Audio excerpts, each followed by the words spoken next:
আমি এখন ঘুমোবো আপু। এখনই শুরু হবে অনুষ্ঠানটা? দারুণ, গত সপ্তাহে যা জমেছিল না। আমার খুব ঘুম পাচ্ছে, তুমি একা দেখো, আমি ঘুমোতে যাচ্ছি।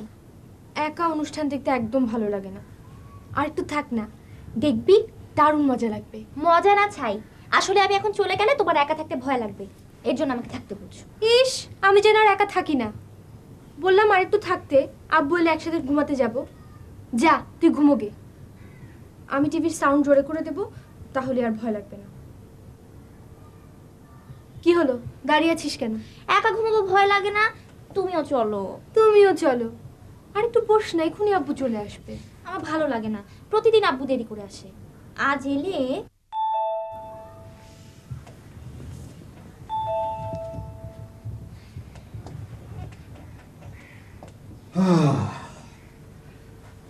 কিরে, তোরা এখনো জেগে আছিস?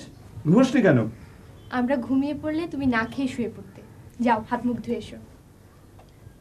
আরে, আমার ছোট আম্মু তো আমার সঙ্গে কোনো কথা বলছে না, রাগ করেছে নাকি? দেখি তো আম্মুর গলটা কতটা ফোলা। আজ এসে ফেলেছি, কাল থেকে দেরি করলে আর হাসবো না।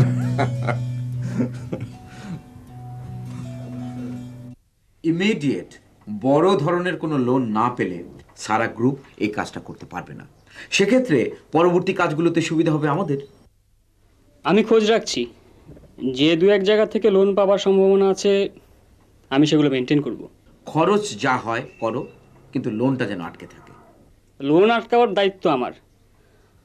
অ্যাটলিস্ট 2-3 দিন যাতে ডিলে হয় সেই ব্যবস্থা আমি করতে পারবো। ওদের কমার্শিয়াল ম্যানেজার 2-3 জায়গায় ফেল করেছে, আর ব্যাপারটার দায়িত্ব নাকি এখন খালেদ সাহেবের উপর গিয়ে পড়েছে। আসলে দু একটা ডাইনামিক স্টাফই একটা কোম্পানির চেহারা পাল্টে দিতে পারে। ভাইয়া, খালেদ সাহেবকে দেবো নাকি একটা টান? যদি মনে করো সফল হবে তাহলে টান দিয়ে দেখতে পারো, কিন্তু অফার দেবার পর যদি ফিরিয়ে দেয়। না ভাইয়া, সবাই কাজ করে টাকার জন্যে, ও নিয়ে তুমি চিন্তা করো না। সময় সুযোগ মতো আমি ঠিকই টপটা গিলিয়ে দিতে পারবো। এনিওয়ে, কালকে মিটিংয়ের কি খবর? Just a minute.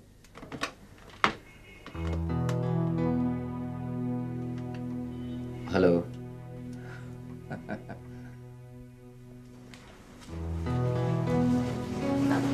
স্যার, আমি আপনার কাছে। আমিও আপনার রুমে যাচ্ছি না। আমাকে ডাকলেই পারতেন। তা পারতাম, তবে এই ডাকাডাকির ব্যাপারটা খুব একঘেয়ে পর্যায়ে চলে গেছে। তার চেয়ে ভাবলাম যাই আপনার রুমে, আপনার সঙ্গে কিছুক্ষণ গল্প করি, আর আপনার হাতে যদি খুব বেশি কাজ না থাকে তাহলে লাঞ্চের অফার করি। লাঞ্চ? আপনি ডাকছেন? কেন, আমি কি আপনাকে লাঞ্চে ডাকতে পারি না? না না, কাজ ছাড়া কখনো ডাকেননি তো স্যার। বস হলে এই একটা অসুবিধা, অনেক ধরনের লিমিটেশন এসে যায়। আর সবচেয়ে বড় অসুবিধা হলো কাউকে ভালো লাগতে নেই।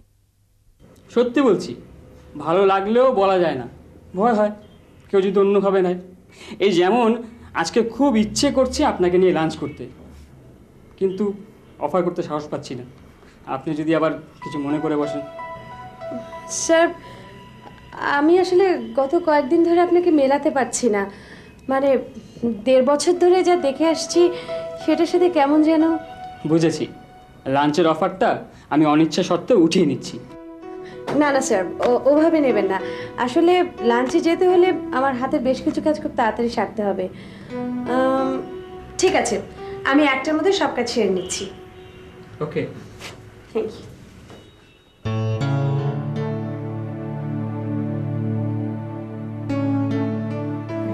সালেক সাহেব, শেষ বেলা আমার কিছু ক্যাশ লাগবে। কি পরিমাণ? লাখখানেক থাকবে, ম্যাডাম বলে রেখেছেন। তা আজও কি? চাকরি করলে অনেক কিছু করতে হয়, ইচ্ছে হোক আর না হোক। চাকরি বাঁচাতে না, বলুন উপরে ওঠার জন্য। ওই একই কথা, আমি ঠিক 6টার দিকে নেব। আচ্ছা,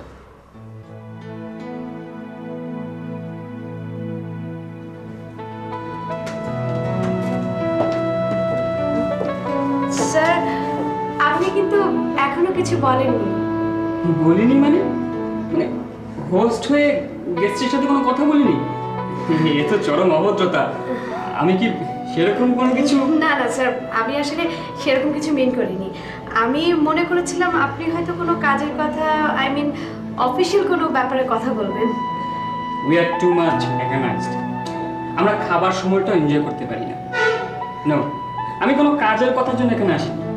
আমি শুধু আপনার সঙ্গে কিছুটা সময় কাটানো, আই মিন লাঞ্চের জন্যই এসেছি। Thank you sir. এখন আর অফিস না করলে এই সুন্দর সময়টার মজা থাকবে। আপনি এক কাজ করুন, আপনার অফিসে গিয়ে কোনো কাজ নেই, আপনি বরং বাড়ি চলে যান। Okay sir, thank you. Thank you, thank you miss Pariba. কিসের জন্য স্যার? একটা সুন্দর সময় উপহার দেওয়ার জন্য। আপনি বাসায় চলে যান, আমি একটু পরে যাব। ড্রাইভারকে বলুন ও আপনাকে পৌঁছে দেবে।